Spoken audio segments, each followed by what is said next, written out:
Howdy folks, I'm Mama B and today we're going to talk about pom-poms. Now oftentimes you use these when you're crocheting, doing projects, and it's just nice to know how to make them. So we're going to show you. I've got a couple of skeins of yarn here. This one I think is about a 4 weight. This one's a 3 weight. It doesn't matter how thick your yarn is. The thinner yarn you might have to wrap a little bit more, but we're going to show you how to do it. So for starters, they do have tools that you can use to make these exact and precise, but I find it doesn't matter precision too much as far as making them goes. It's about how you trim them. I like to use my fingers. They're talented and they come cheap and easy to work, willing to work. Basically, you just wrap it. Now for starters, I separate my fingers because as you're wrapping, it'll pull them in just a little bit, but you want to make sure that you have enough room to get your fingers in there to push that thread through. And then we just wrap and wrap and wrap. Now, it seems like you're using a lot of yarn. You're not using too much. Haven't ever actually measured it, but you just wrap. See, my fingers are getting tighter and tighter, but you wrap until it looks pretty thick. It's a pretty quick process. Just wrap it up till it's got a little bit of bulk to it. If you run a really big, thick, fluffy one, you're gonna have to wrap a lot more. This one's gonna be kind of small. I can quit here. And what I'm gonna do is I'm gonna go and leave a tail. Now you can do this whole project with these scissors, but I tell you what, your fingers might get sore, so we're gonna pull these in as well, and you're gonna need a needle. So finish wrapping it, and then what you'll do is just poke that thread, that tail, right up through your fingers, bring it down underneath between your fingers again, wrap that a couple of times, and then you're going to want to take it off your fingers. So just slide it right off. It comes off pretty easily. Then you're going to want to cinch that up nice and tight. Now this part right here is the part that holds it all together. And so you're going to want to get that a few more times, wrap it around, just follow that yarn track. And you see it holds, which is a good thing because you want it to. Then just thread your needle, slide it right under some of those threads of yarn, and tie it off. Now again, this is what's holding it all together, so give it a couple of knots. Don't be afraid to. Now at this point you can cut off the strand, the tail, but I recommend that you keep it, because what you can do then is use this to attach it to your project. And if you know you're not going to need a longer thread or a longer tail, keep the tail longer. But for my project, I'm just going to need this. And then what you're going to do is you're going to go through where your fingers were and just cut through. Now it's okay if you don't find exactly the track, because it opens up, it reveals the ones that you missed. And you just snip those. And it's going to look sloppy, folks. It's going to look pretty messy, and that's okay. Again, hold your tail out of the way if you want to keep it. And then just cut through on the other side where your fingers were. And again, it will reveal the ones that you missed. So you don't have to be real worked up about precision. Okay, now this is looking kind of messy, right? And there's some long ones and short ones and whatever. This is the part where it gets fun though. Okay, so now we're gonna shape it. Again, if you wanna keep your tail, keep it out of the way.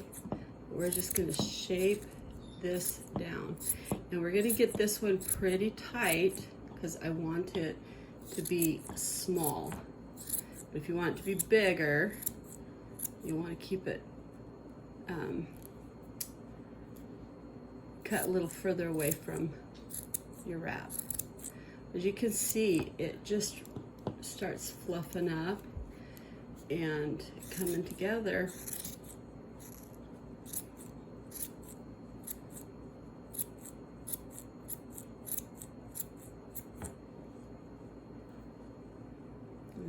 that little tail out of the way and just keep whacking away at it.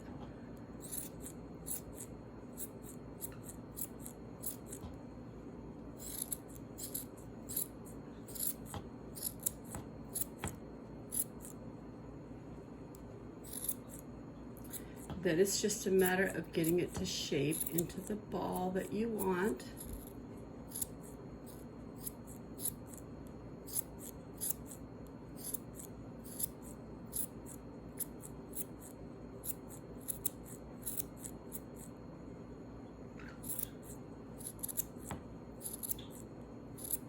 The tighter you get towards the center, make sure you don't cut that tail if you want to keep it.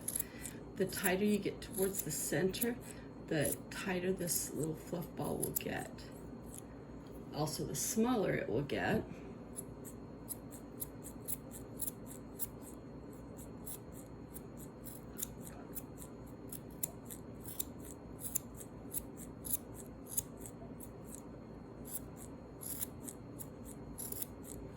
You just work that till it's perfect.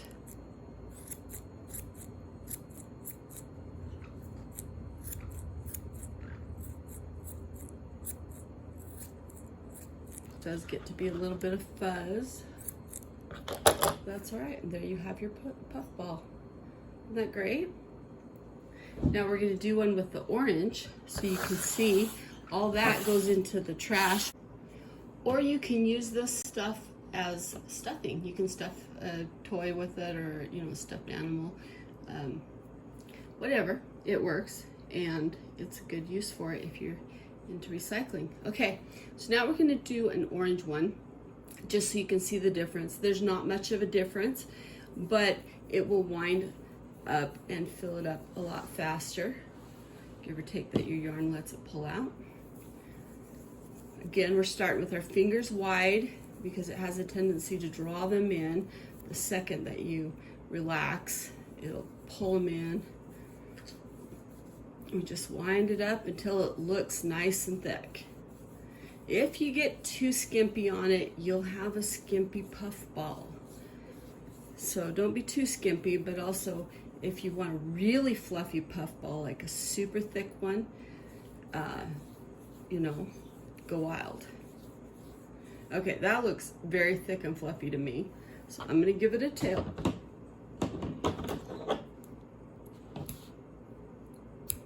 Okay, so now we've got our tail. Again, you can see it's drawn my fingers real tight just from twisting it. But you just kind of work that through a couple of times so you know you got it good and secure. I like to do it about 3. If you do it too many more times than that though, it makes it really hard to cinch it up tight without little loops showing up. But 3 seems to be just about perfect. We slide it off. Pull it real good and tight and wrap it a couple more times. And then we're gonna grab that needle.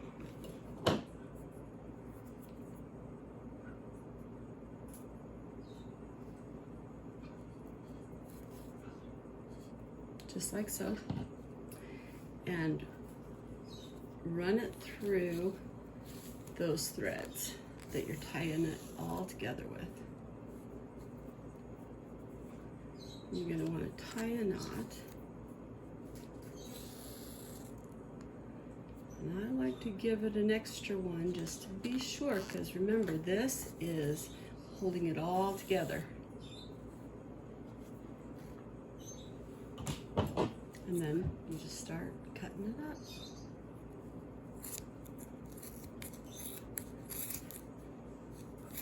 So you can see that doing it with this thicker yarn, you don't have to wrap as many times to get the same thickness of a puff ball. And if you want to do it really a big one, wrap it around a couple of your finger, like 3 or 4 of your fingers, use them, get the longer distance, and then you'll wrap it more times as well. Because if you don't, you won't have enough of the thickness to really fill up that puff ball. And then again, we're just going to whack it down.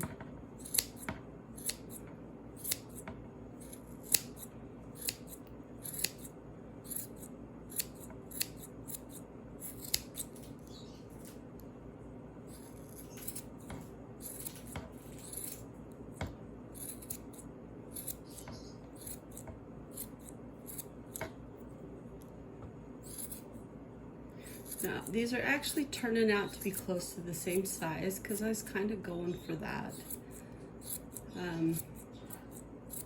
It leaves me a little bit of wiggle room to adjust it.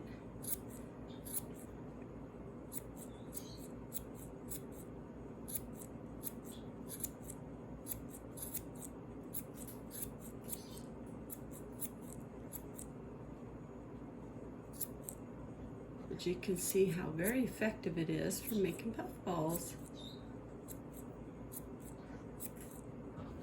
And that's it for you today, folks. Thanks for watching our videos and have a fantastic day.